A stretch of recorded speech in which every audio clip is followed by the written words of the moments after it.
You know that you're creative, you're a woman.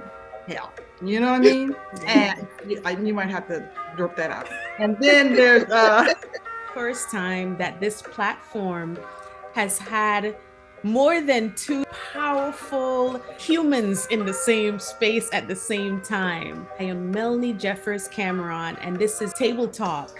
And tonight's topic is Black is My Power. And I am so excited. We are coming to you guys to honor Black History Month and the people that helps our vision doing what we do best. And now you want to wave so they know who you are. So Tendai is a group facilitator, embracing life coach, a licensed spiritual practitioner, carrying her master's of public health from Emory University. Tendai has dedicated over 15 years as an advocate for women, honing in on her passion for personal development.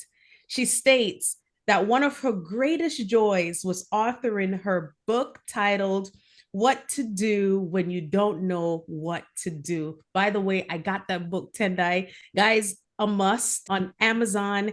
Tendai, in my eyes, is like an OG, 15 years plus of stewardship.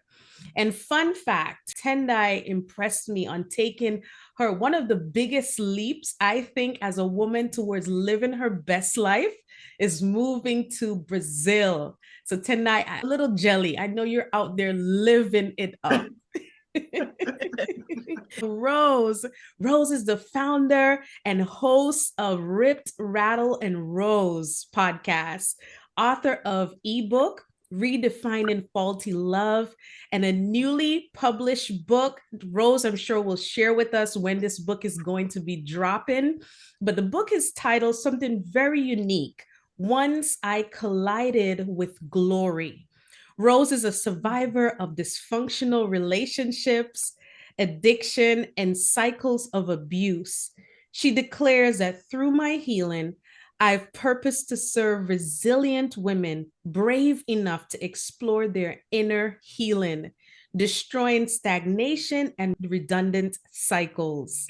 Fun fact, Rose is a nurse by profession and a mother of three, including a young princess, impacting her life by living purposefully. Show them who Rose is. Deon Sailes. So Deon is a California barred attorney, a double alumni of Howard University, obtaining a bachelor's degree in actuarial science from the School of Business, also carrying her Juris Doctorate from Howard University Law School. She's committed to civil service and serving her community with great enthusiasm and zeal. She is a creative mind and heart behind the solo practitioner community, affectionately titled Young Black Lawyers. Yes, her passion for volunteering at her church and in her community is one of the ways that God uses Deon to serve and greatly impact lives. Fun fact, guys, Deon is probably the first attorney that I've ever encountered that pours and walks from such a noble place of humility and love for authentic people. Melissa, last but not least, she is the owner of Inner Vision Consulting, a virtual assistant dedicated to small businesses and entrepreneurs. Experience of over 20 years in nonprofit management and administration. Mel is an avid reader, a champion for social justice, and enjoys volunteering. Mel is living her life purposefully through serving others and just being an overall lover of humanity. Fun fact, Melissa is a generational native from the beautiful island of Barbados. These women carry so many crowns and they fit them well. And I want to thank you guys again for allowing yourselves to be on this platform with me to help women heal and to serve our community. There's some questions that I want to ask you guys coming from a professional African-American woman, because at times we can get into some rooms and encounter people that may either be intimidated by how much power and confidence that we exude, and you can also encounter people that underestimate your power, right? So the first question here, if you were to use one word to describe yourself, what would that word be? I'll go first. In this season, my word would be bold. Once I found out what God's plan is for my life and always was, it activated this boldness, and I've accepted that boldness doesn't mean perfection. So I would say in this season, I am bold. Let's go with Tendai. Oh, thank you. My word is willing. Willing. I am willing to go deep. I'm willing to go into places where I might feel uncomfortable and have conversations that I might be uncomfortable. I'm willing to do what needs to be done, and that helps me get through the stuff. Love it. Oh my gosh, willing. Woof, that gave me chills. Mel? Passionate. Yes. About all things, about where life is taking me. It feels exciting, and it's like, for me, it's like passion feels like I'm all in. And I'm all in that for everything that God has in store for me moving forward right now. Love it. So passionate is how I'm moving right now. Beautiful. Rose? Resilient. I feel like I spent a lifetime allowing myself to shrink to not make other people uncomfortable. And I am like so done with that. And once I tapped into that, I'm like, I really am capable of doing whatever it is that God has put inside of me to do. So resilient is my word. Oh, beautiful, beautiful. D. My word is seeker. I'm seeking my elevated purpose, my best self, inner peace, joy, and seeking that in abundance, and wanting to then find those who need that love and appreciate that love, and that I could just wrap it around. Oh, wow. Wow, So guys. my That's best. beautiful. How does being Black empower who you are? It is everything. Yeah. I'm empowered because I am Black. So I went to Catholic school, and so I had a bunch of nuns back in the day when nuns were still in school. And I remember getting a button, and I still actually have it. And I don't remember who gave it to me or when, but I know I had to be in like the second or third grade. And it was a pin that said, "I'm a child of God blessed with color." And I have carried that pin, and there's nothing anybody can say to me, about me, or anything, because I'm a child of the divine who is blessed with color. What? Yes. That's all I need every day. And I remember having a conversation with one of my kids at one time, and I was like, I've had this. I'm 50. I've had this since like the second or third grade, and I still have this button. I'm a child of God blessed with color. Every day I walk in, I've been the only chocolate chip in several rooms, and I've never been fazed. Never been fazed. I guess we could just move on with the next question now, right? No. Everyone else has a different perspective to share. I think we as women and as people of color, we fall into, unfortunately, this space sometimes of victimhood, and see our color as being a hindrance. And it's really not. It's our superpower. Being Black is a superpower. You know what I mean? And it's just, I don't want to be any other color. So my Black I love it. Being a colored girl is what does that. I'll pick up on that. Mel said it all, but first, I just wanted to thank you for the invite. I am so grateful and humbled to be included in this powerful women pack that you have going on, this team, this table. So I feel blessed as you prayed for us about that. And secondly, I would like to, for this group, greet you in the language of Brazil. I'm in Bahia, Salvador, and that is boa noite. So that means good evening or good night.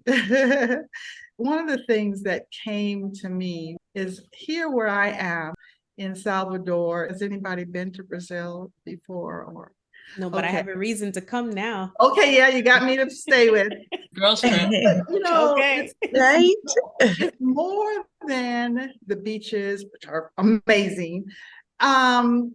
It's about a place where the influence of African ancestry is very strong. And this is the first capital, and also it's in the Northeast. So the largest population of Africans outside of Africa is here in Brazil. And most of the Africans, the Black people in Brazil, are in this area. So what I'm getting to is your question. I'm thinking it's a responsibility. What empowers us, what empowers me, is a responsibility.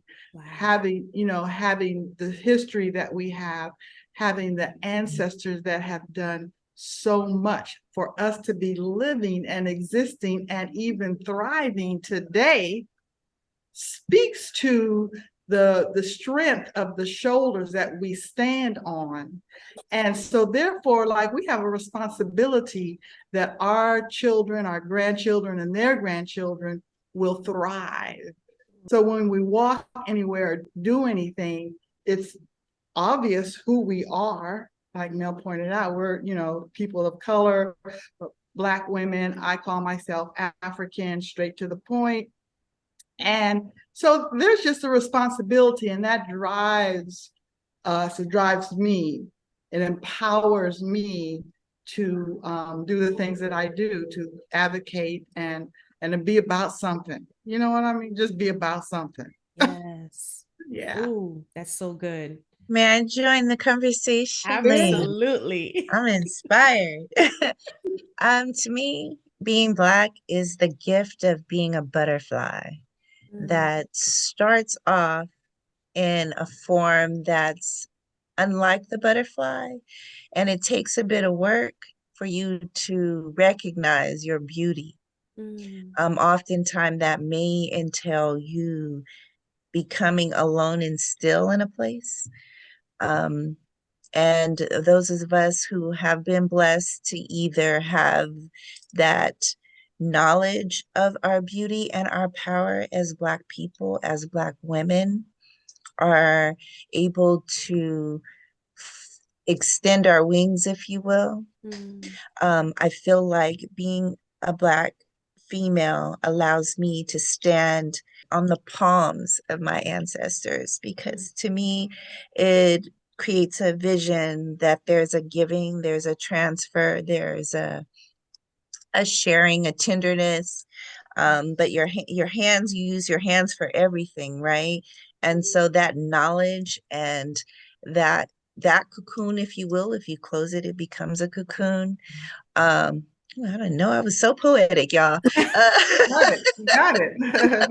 But yeah, I'm so happy to be Black, and it breaks my heart when I encounter someone who is Black and haven't realized just how beautiful they are inside or out, whatever shade they are, because I have every shade in my family, in my background, and have been blessed to not have been taught that colorism piece. And then going to a historically Black university, you guys, oh man, the beauty that lies on those campuses and the love. It just, and it's not only Black people. Let me make that be clear for those who may be watching and are not familiar. There were Asian people, there are Caucasian people, of course, there's interracial, there's islanders, there's people from Europe, of course, people from the motherland, and then me from California. There's a bunch of us Californians that there in DC attending Howard. But yeah, it just feels like the gift that keeps on giving. Wow, that's beautiful. So butterfly, a responsibility, and Black is a blessing for you. Absolutely. When I think of being Black, I think of honor. And the Bible verses that jump out at me is greater is he that is in me than he who's in the world. Because there had been years and years of trying to make us see Black as a negative thing. And it takes resilience and being intentional about going against what that is. So even like a righteous person falls 7 times and rises again. That means that because of who went before me, I don't have an excuse to lay down and just take anything. I owe it to everybody who put their life on the line. I owe it to everybody that had a voice, everybody that said, kept pressing when somebody said no to them. I owe it to show up. And not just show up to be there, but I owe it to make an impact. And no shade to any other race. But I think that we're amazing. I think that we're talented. I think that we're funny. I think that we're a good time. You know what I mean? So it's like, right. It's lit. You know, when you think of being Black, I'm like, it's a funky good time. And I appreciate every person, every single person that went against the adversity. And I thank them for the resilience, and I thank them for the strength, and I thank them for the courage, because I know that I didn't just wake up with it. I inherited that. And because of that, I'm honored. I'm honored to be Black. Yes, Black is honor. So share one experience or lesson that impacted your journey as a successful woman of color. Purpose has saved my life, period. Finding purpose is by far the best thing that I have ever done. Purpose allows me to understand the greatness that is within me. So that's success for me as a woman of color. That was beautiful. Thank you. For me, success as a woman of color is having the boldness, the audacity to have self-acceptance and to unapologetically sit in your womanhood and your Blackness, and all of which came with that. I think that we have been taught to play the part, look apart, and deny ourselves the right to be a full human being. As you know, a Black woman, that comes with a lot of things. And I want to sit in all of those. And I want to do it unapologetically. And I want to be honest to the young lady that comes behind me, so she does not have this fake image of what it is to be a woman and a Black woman in this world, so that I'll put her, maybe I can make her path a little bit more smoother than mine, because of my willingness to show her the true self. So authenticity and just being able to have self-acceptance and self-love has been healing for my soul. When I see a young woman going left, I don't pounce and I don't start being self-righteous, because I say, for the grace of God, there go I. I used to be like that. I used to think like that. I understand that brokenness. I understand her being lost. And I wish somebody could have said, baby, you're not going to be like this forever. It's a moment. It is a moment. And my authenticity is the best thing that ever happened to me, period. Wow. I like that. I like that. I was really, thank you for what you all said. It's so on time. And, you know, I hope everybody hears this, because what you're talking about is like, when you talk about purpose, I was thinking about the same. Oh, that's that's how. And when you talk about what you had learned and how you grew and, you know, knowing yourself, I said, yeah, that's it. But, and I think for me, it boils down to knowing that when you begin to really know who you are innately, the divine presence that you are as an individualized expression of the divine, it starts there. It's from the inside out. And it's when I really began, like I said, to go deep, understand what's going on inside in my consciousness, my mind.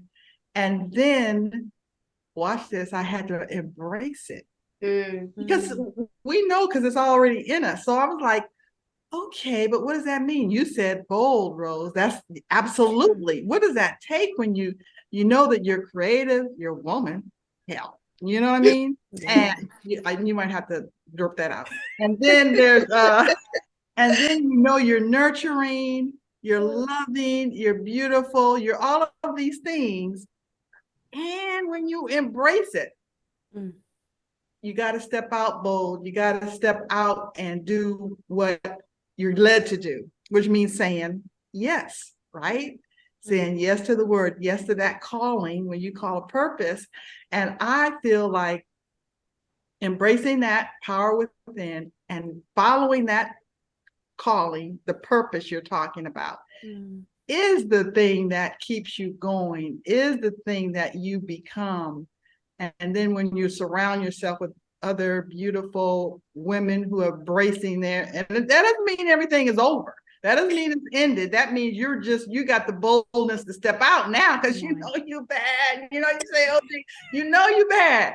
You know you got this, you know? Yeah. And women like that are scary. The women who have embraced their power. So once you even, like, I embrace my power. And so when I go places, I don't think I'm coming in as a African woman. I'm just coming in because something has to be done or said or whatever. Come on. And then that energy is what you bring with you. Oof. And other folks like, Mike, well, you this, and then you're like, I'm black here. I'm black here. So it's just that purpose, like you said. Find that purpose, know what it is, and then embrace it. Hello, you got it. Gosh, you know what's so funny? I'm listening to all of you, and everyone has like their own understanding or just, and what it says to me is that we're infinite. As women, we're infinite beings. There's nothing we can't do. There's nothing we can't be. We can be bold. We can be, powerful. We can be lovers of humanity. We can, there's nothing we can't do. We're infinite. Yeah. Limitless, endless. Absolutely. And that in itself is so powerful of a word. And if we can accept that about ourselves, we tend to put ourselves in boxes sometimes. And I think that that's one of the things that hurt us most. Yeah. We try to define ourselves or, fit into this mold, or I'm a mother, I'm a daughter, I'm a friend. We have all these little boxes. When we understand that we're all of that, and all these things make us into who we are, all these experiences, all these lessons, there are no mistakes. We become infinite, and having that understanding is so powerful in itself. Yeah. You know what I mean? Yeah. Oh, wow. Absolutely. I think once you become aware of all of those component parts, it leads me to then become what I like to think of as where I am now is brave. Because, and put down that people pleasing kind of mentality, it was harmful to me. It was beneficial to others, but harmful to me.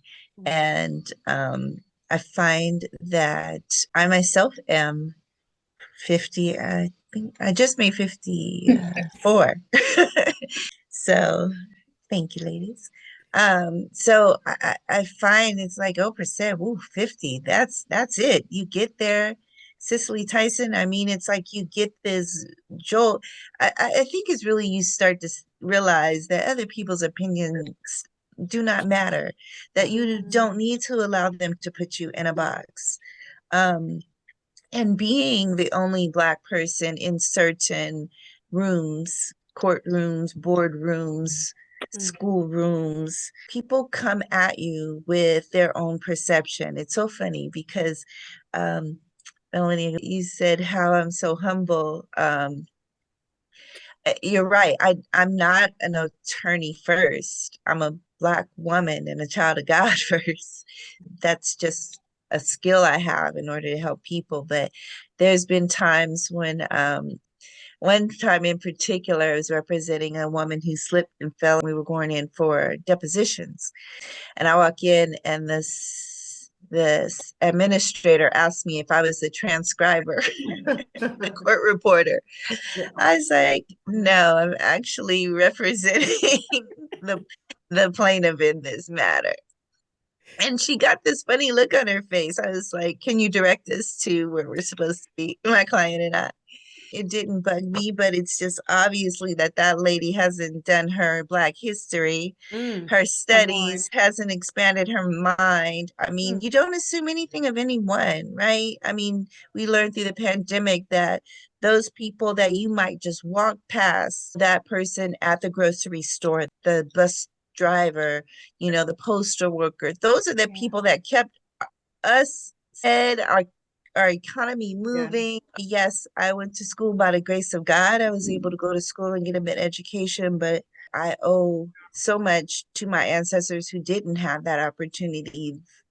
Some of the smartest people, my dad passed on his knowledge to me so that I can start a few steps ahead. That's what I hope to inspire, particularly the children of color, to know they can do anything that they put their mind to because they come from the source, the creator of this universe. They're going to be surprised when they get to heaven and they see God is Black. That's my You ladies are bomb, I swear. All right. So what do you wish to be remembered as being an imprint on our history's legacy? I want to have a good name. Like, I want it to be said that when I passed Rose, I always felt seen. I felt like she was kind. I felt like she genuinely cared. I felt like she genuinely shared her experiences and her wisdom and her knowledge with me. I think that a bunch of accolades and a bunch of money and things are wonderful, but more than anything, I want to have a good name. There's people that you can mention their name to me and it makes me feel a way. I feel blessed when I think of them. And there's other people I'm like, that you mention their name, like, get somebody else to do it. I don't want to be that person. So I have to be mindful of when I'm being insane. I always try to remember I'm not just representing myself, but I do represent God. And the way I communicate with people, I can either be a blessing or a curse to somebody. And I want to try my best to be a blessing. Oh, that's so good. That's wonderful. So good. When I thought about this question, the word that kept coming to my mind is a healer. Maybe not in the beginning part of my life. There was a lot of brokenness. Because of God's grace, I get the chance to make it right. And for me, that's huge because a lot of people pass on and did not get the chance to make it right. I get the chance to apologize to people that I have hurt. And now, in turn, because of what I'm doing, impacts their lives. If nothing else, I want them to remember me as an instrument being used to heal their lives spiritually, emotionally, and mentally. And even if it's in the most minute way, impact their healing journey. We speak and, talk about what's in our hearts, because that's what we're talking about. And even in our minds, we're saying different words, but we're saying the same thing. And it's just, we want people to know we love them. I want people to know there's a love so deep that I have for my family, my friends, and the world, people. Yeah. That they're just like, she really did love us. And She left us a legacy of honesty, kindness, and I don't give up on people. And you could not mess with her. That's the other thing. And to be quite honest, what you think, Bill? It's like you don't mess with Auntie Tendai because because I stand for what I believe. Come on. I mean, I stand for what I believe, and I believe that we should be allowed to be who we are. Yeah. I stand for that. Yeah. For women, men, people all over the world, but starting with women first. Nobody's gonna say I made millions of dollars. They ain't gonna say that. So I gotta go for she was real, she didn't give up on nobody. And it's true. It's absolutely true. Yeah. That's what we're talking about. Yes. I love the fact that you said love. That's how I hope that I move through the world in that way. In my bio, you said I was a lover of humanity. And I think that that's one of the things that are missing. If we, as human beings, can approach everything from a space of love. My God. Yeah. How much healing could we do? Would we do? How many people would not be broken? Come on. You know what I mean? I have 3 beautiful children, and I say I love you to them 1,000,000 times a day. Yeah. And I never want them to ever feel unloved. Come on. Because I know that so many people are walking through the world who don't know what that is. And that's why they're troubled. Right? People love my kids when they just interact with them. Yeah. Because they grew up with love and overabundance of it. And if we could do that as human beings for other people, how much better would our world be? You know what I mean? There wouldn't be so much fighting. There wouldn't be so much war. Just love. Yeah. And so for me, that's how I would like to be remembered, as somebody who loved and somebody who gave grace.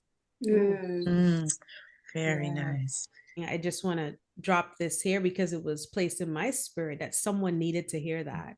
Like, I felt every word that you said about your children and how humbly proud you described them, because you understand that it starts at that young age. It's so very true. So very poignant. It's so important to start at home and to know that those that are closest to you, your parents, your siblings, your cousins, aunts, uncles, whoever, to find love, that true love, that unconditional love. I would like to be remembered as a light on the pathway to wherever that person needed. We all are more alike than we are unalike, that we all want to be cared for and understood and seen. So however I can be a light unto the pathway, as I've followed the light of those that came before me, I'm really just emulating what I see, because I know what it sparked in me. So as I am the light, I like to see that spark in those people that I encounter. So hopefully that will be my legacy. Yes. Oh my gosh, that's good. And as we're getting ready to wrap up, it seems like a deep, powerful novel we're putting together here. And I pray that whoever this comes across, that you can make time to replay this and dissect it, and not just hear it and feel it, but to apply it.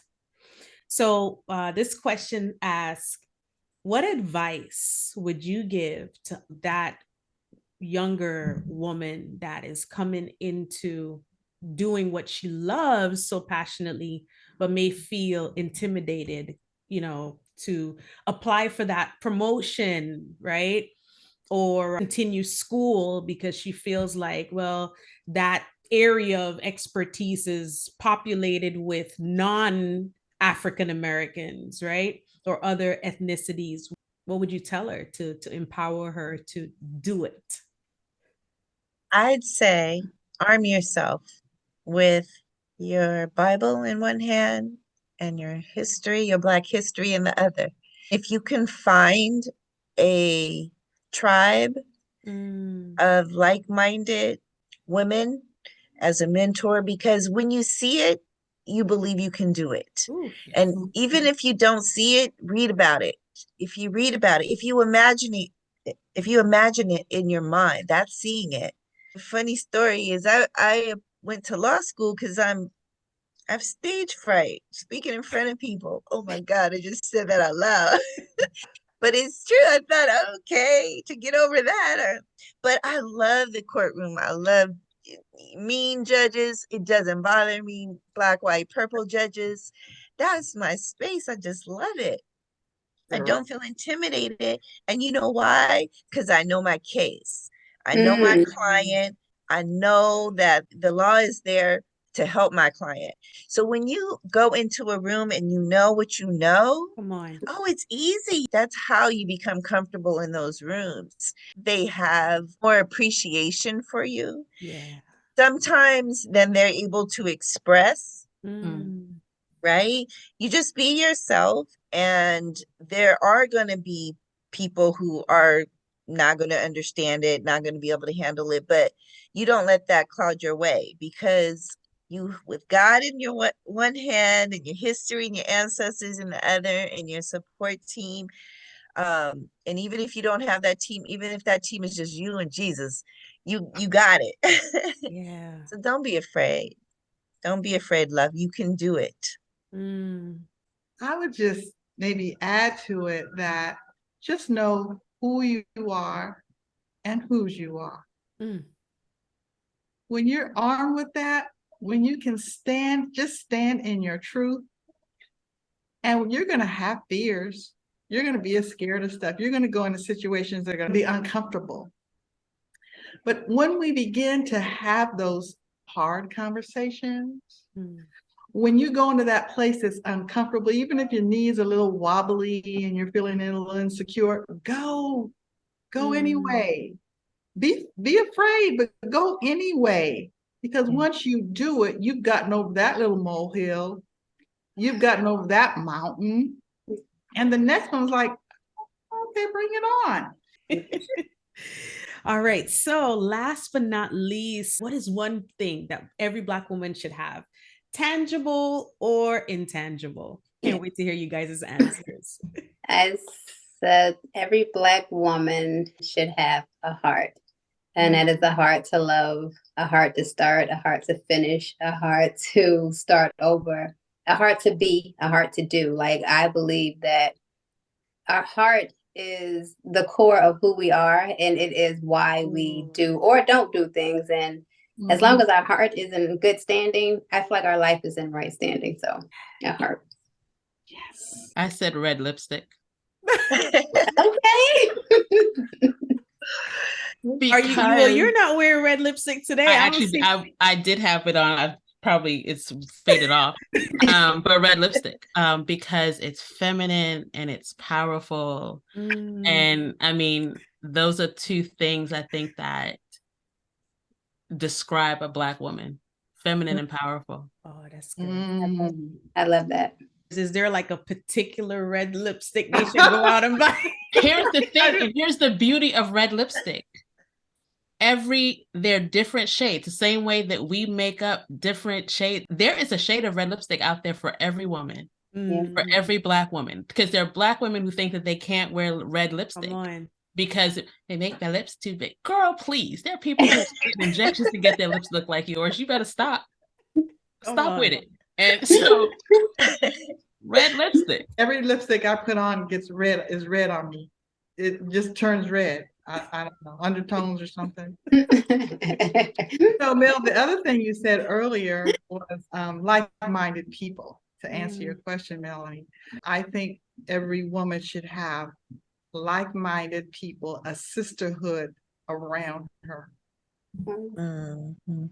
A sisterhood that keeps you lifted up and that tell you, get on and go ahead and do it. Yeah. Tell you to leave when you need to leave and stay when just a sisterhood Yes. around you. Yep. I believe that keeps us thriving and growing as women. So I say every Black woman should have knowledge of her worth. I'm just so grateful for you guys and spaces like this, which allows me to speak worthiness into other people that may not hear it often enough. Because there's so much that God has invested in us. And the sooner we find out what we are capable of doing and what we should not settle for, we become unstoppable. Yeah.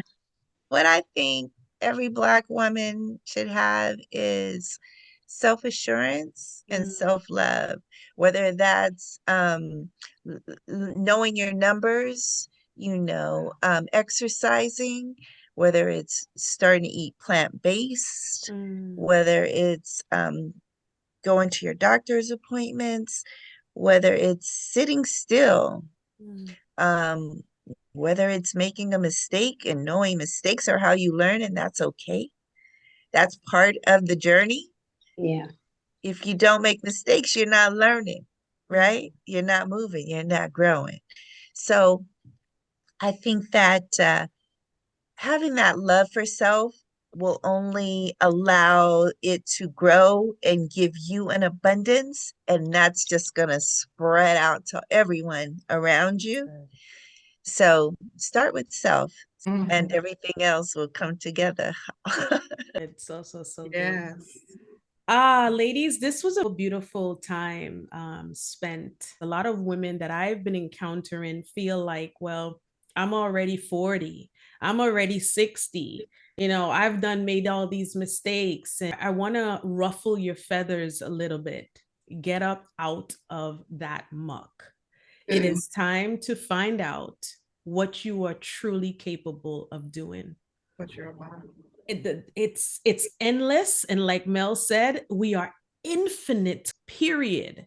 And if there's anyone around you that makes you think or feel differently, it's time to readjust your circle and analyze some things in your life. In this moment, we encourage you, write down some things that you may have learned and post it somewhere that you see it every single day. Let this serve as confirmation that you are not only worth more, but you have more inside, already equipped. You just have to take that step. Even when it feels uncomfortable, God says that we will be the head and not the tail. We don't even have to go looking for it. It's already there. It's built in. So find it, dig deep as we close out. We love you. I love you. And I pray for your healing journey. And I'm believing in you. And God, most importantly, is betting on you. Be love. Go in love and light. And that's who you are. Embrace it. Oof, I love that. I love being here. Y'all are fabulous. Fabulous. We love you. You are here for a reason in this space and place, and we lift you up. You are worth it. You can do it. Be well. In all things, whenever you feel challenged or stuck, just always remember that you are a child of the divine. Yes. You are his reflection, walking earth. And that's all you need. If you could do one thing, that would be to get in the Word of God, because there is your answers. Those are your roadmaps. And that way you can believe what God has to say about you. That's how you know when a thought and a feeling comes from God, once you know his word and you know his character, and you can disregard what is not of him and you can hold tight to what is him. And just because things are challenging, it does not mean that you're not valuable. It's just like when you're washing clothes, the frictions is just getting the stains out just to make it more refined and better. So it's part of the process, and it's what you will use later in life to be able to encourage and uplift the next person. You got this, girl. Rose, I want you to tell our audience when your new book will be releasing, Once I Collided with Glory. The pre-sales will start on Monday, and the book will actually go on sale on February the 21st of 2023. And I'm just really, really excited. I came up with the title because when you think of God's glory, you think of his presence and his majesty. And I was in a bit of a crisis, and I should have been crying from heartbreak. And I was crying from God's sovereignty and gratefulness. And I'm like, everybody needs to understand that a hard place does not mean that God is not in it. It just means that God is trying to complete the work that he has in you, and you just need to cooperate with it. So I don't want another woman disqualifying herself. I don't want you to have to take as long as I took to get it, but come on. Yeah. I will be putting all of the information to these powerful individuals in the footnotes of this video. Shoot them an email. We love to hear that we're doing the work well. You guys, thank you. I am grateful. Much love, and don't forget to subscribe. Take care.